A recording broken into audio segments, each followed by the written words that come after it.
Bonjour, on se retrouve dans le module numéro 4, les acteurs dans l'immobilier. Comme je vous l'ai dit, il y a un multiple nombre d'acteurs qui vont intervenir lorsque vous allez faire un achat immobilier. Donc je vais vous expliquer en fait et vous détailler un petit peu le rôle, le fonctionnement de chacun de ces acteurs que vous allez rencontrer lorsque vous allez faire votre investissement immobilier.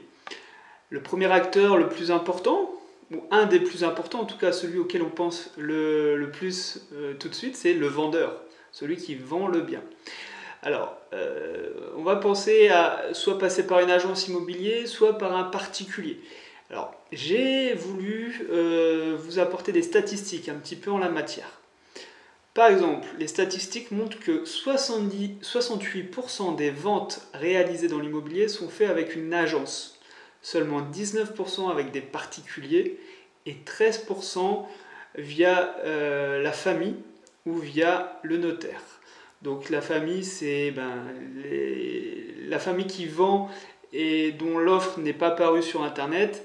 Et le notaire, ça va être tout ce qui va être succession ou mise aux enchères. Donc c'est très peu de cas également. Donc vous voyez qu'au final, on va être très souvent confronté à un agent immobilier. L'autre statistique peut-être encore plus importante, c'est l'efficacité de la vente. Quand vous êtes un vendeur, vous avez 29% de vendre avec un particulier, alors que 70% des ventes via un professionnel, via une agence, va aboutir.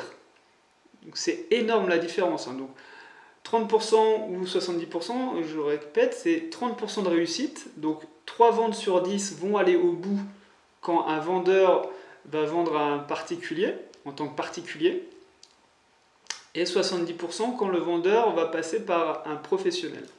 Et pareil pour l'acheteur. L'acheteur a 79% de chances de réussite quand il va passer par un agent immobilier que par un particulier.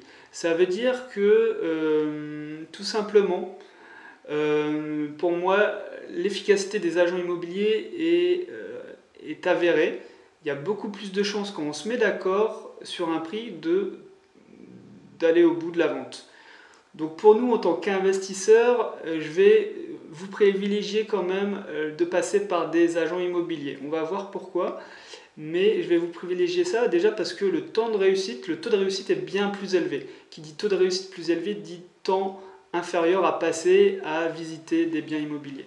Tout simplement parce que si vous visitez 10 biens immobiliers et que l'efficacité d'un vendeur en tant que particulier est de seulement 30%, et ben, vous faites vite le ratio de l'efficacité de la vente.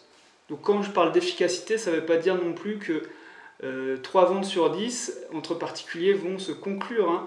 C'est vraiment après avoir signé le compromis. Hein, l'efficacité, c'est après avoir signé un compromis de vente, est-ce que la vente va au bout? Et donc on verra que pour de multiples raisons, en général, voilà, il y a quand même 30% de cas dans les agents immobiliers ou 70% de cas quand on est particulier où la vente ne va pas au bout. Et donc pour vous en tant qu'investisseur, vous perdez du temps à chercher le meilleur. Vous avez fait toutes vos études avant et au final c'est le vendeur comme c'est un particulier qui va faire bloquer la vente. Voilà. Donc le détail, les agences immobilières. Les avantages qu'ils ont, ça va être par exemple que c'est quand même, mine de rien, on peut le considérer comme votre allié. Pourquoi? Parce qu'il ne faut pas oublier que c'est vous qui avez l'argent, c'est vous l'acheteur. Et c'est à vous d'être séduit. Donc l'agent immobilier va essayer de vous séduire, mais il va aussi essayer de vendre son bien immobilier. L'agent immobilier est payé s'il vend des biens immobiliers. Donc lui, il va tout faire, en fait, il faut le voir comme ça, il va tout faire pour que le vendeur vende son bien immobilier. Comme ce n'est pas son argent à lui, il va essayer de faire baisser le prix au niveau du vendeur. Alors attention, hein, je ne dis pas il faut faire attention, j'en parlerai justement dans les inconvénients, hein. Il n'y a pas que des avantages. Alors voilà, un autre avantage, ça va être la négociation qui va être beaucoup plus facile selon moi quand on passe par un agent immobilier. Pourquoi? Parce que c'est un tiers. C'est un tiers, donc entre le vendeur et vous, il y a l'agent immobilier et c'est lui qui va passer les offres. Le fait que ça soit un tiers qui présente les offres, ça permet en général de mieux négocier. Moi j'ai eu l'exemple, clairement, avec un agent immobilier, moi je n'hésite pas à présenter des offres de négociation très basses et je sais que c'est pas moi qui vais présenter cette offre, c'est l'agent immobilier, c'est lui qui va faire tampon entre moi et le vendeur. Alors que si j'étais entre particuliers, annoncer à quelqu'un qu'on va acheter son bien à moins 40%, il va mal le prendre, forcément. Et en plus, comme c'est vous qui lui annoncez, il va le voir personnellement. Et il peut casser en fait la négociation, tout simplement parce qu'il l'a mal pris. Passer par un tiers, ça a ses vrais avantages. Un autre avantage, c'est qu'ils vont donner beaucoup d'informations, les agents immobiliers. On va le voir un peu plus tard, mais ils vont donner beaucoup d'informations sur le bien. Enfin, pas vraiment sur le bien en lui-même, parce qu'on verra qu'ils ne connaissent pas vraiment le bien qu'ils vendent, mais ils connaissent plutôt la situation du vendeur. Tout ce qui est extérieur au bien immobilier. Et vous allez voir que ça va être très intéressant pour négocier le prix à la baisse. Toutes ces informations, en fait, dans quel état est le vendeur? Est-ce qu'il est célibataire? Est-ce qu'il est en train de déménager? Est-ce que c'est une succession? Etc., etc. Ils vont nous donner beaucoup d'informations qu'on va pouvoir utiliser à la négociation. Forcément, l'agent immobilier, c'est son métier, il va être beaucoup plus disponible pour vous faire visiter des biens à n'importe quelle heure de la journée. Normalement, il n'y a pas de problème, ça peut aller vite et être rapide. L'agent immobilier, ça peut être aussi un apporteur d'affaires. Moi, c'est ce que j'ai fait dans mes 2 investissements immobiliers, je suis passé par le même agent immobilier. C'est-à-dire qu'une fois qu'il nous connaît, une fois qu'on lui a expliqué notre projet, on n'a pas besoin d'1 heure pour lui expliquer notre projet, on peut lui dire je cherche un appartement de 80 mètres carrés dans cette zone-là géographique, tout simplement, à un prix aux alentours de, je sais pas, 200 000 euros. Une fois qu'on lui a expliqué notre projet, il doit pouvoir normalement revenir vers nous automatiquement quand il y a des nouveaux biens immobiliers qui correspondent à notre demande qui arrivent sur le marché.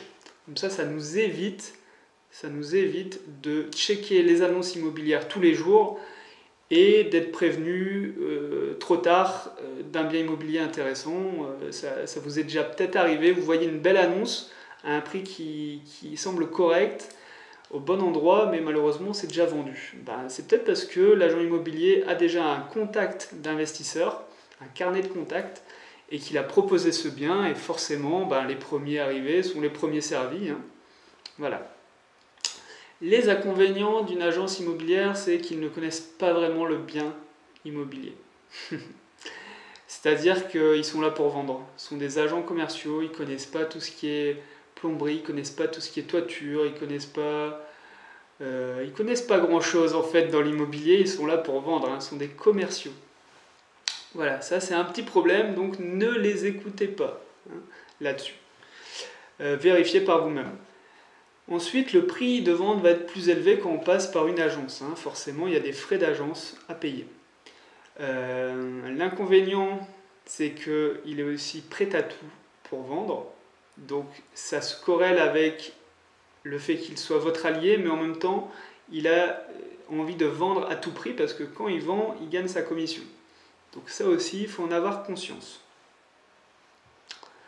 Les frais d'agence, c'est environ 10 à 15% du prix de vente. Donc ça impacte énormément. Et puis, ce qui peut arriver aussi, l'agence peut ne pas transmettre votre offre. Et ça, c'est vraiment pas ce qu'on a envie. Alors pourquoi il ne veut pas transmettre votre offre? Parce que vous faites une offre trop agressive. Et il va dire non, mais je ne peux pas présenter cette offre-là à mon vendeur, il va me rejeter, il va me jeter dehors, il va dire que je suis un rigolo, etc.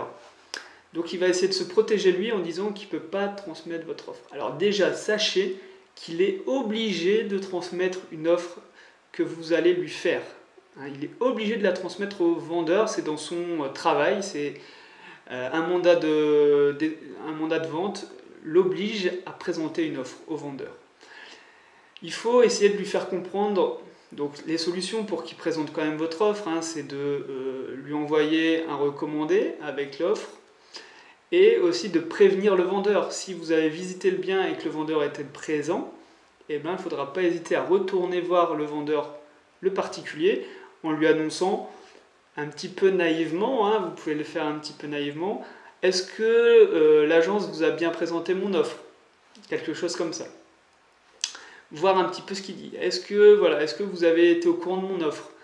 S'il vous dit non, ben, vous lui demandez, ben si, pourtant, si, j'ai transmis une offre à votre agence immobilière, ils doivent vous la transmettre. Voilà, mais le plus important, c'est qu'ils sont obligés de transmettre une offre d'achat. Ensuite, les particuliers. L'avantage, c'est que il n'y a pas de frais d'agence du coup. Donc normalement, le prix d'achat doit être inférieur à ce que vous trouvez, à ce que vous achetez par rapport à une agence. Les frais de notaire vont être réduits parce que on va le voir. Souvent, les frais de notaire prennent en compte les frais d'agence. Alors que c'est pas réellement, on achète un bien immobilier, on n'achète pas un bien immobilier plus des frais d'agence. Donc d'ailleurs ça sera un élément à négocier après avec les notaires, mais on le verra plus tard. Mais voilà, donc les frais de notaire sont calculés sur le prix d'achat plus les frais d'agence, et donc les frais de notaire vont être augmentés. Du coup, l'avantage avec un particulier, c'est que vous paierez moins de frais de notaire. Et puis le gros avantage, c'est que le particulier, il connaît vraiment bien son bien à vendre. Donc là, il va pouvoir normalement tout vous expliquer de A à Z de ce qui a été fait dans la maison, dans l'appartement, du voisinage, de pourquoi ça a été fait comme ça, de où se trouve le compteur, où se trouvent les tuyaux, où se trouvent les fils électriques, etc. L'inconvénient, c'est que la négociation va être moins facile parce que le vendeur, il a une valeur émotionnelle. Le bien qu'il vend a une valeur émotionnelle forcément pour lui. Il a peut-être vu ses enfants grandir, il a passé des années dans cette maison ou dans cet appartement, donc ça va être dur pour lui de se décharger de son bien et il va surévaluer en fait le prix de vente, en général, d'un bien à vendre. Donc voilà, le prix de vente va être un peu plus élevé et la négociation va être plus dure en général. Ensuite, il va être un petit peu moins disponible pour faire visiter son bien à vendre. Forcément, c'est pas un professionnel, il a peut-être un travail à côté. Et puis, on l'a vu, il y a une faible réussite de vente quand on passe par un particulier. Même après s'être mis d'accord sur le prix et avoir signé un compromis de vente, au final, le compromis peut être cassé et la vente ne peut pas aller jusqu'au bout pour de multiples raisons qu'on verra plus tard, mais il y a des faibles réussites de vente. Voilà un petit peu. Moi, je vous conseille quand même de passer par une agence immobilière parce que un agent immobilier connaît de multiples biens, il a plusieurs biens à vendre, donc ça va vous permettre d'accéder à une multitude d'offres beaucoup plus rapidement qu'en passant par particulier par particulier. Donc le particulier, lui, ne connaît qu'un bien à vendre. Donc voilà, vous allez maximiser vos chances. Et puis pour la négociation, personnellement, je trouve que c'est plus facile de négocier avec un agent immobilier. Bon, on se retrouve dans le module vidéo prochain et donc je vous dis à tout de suite.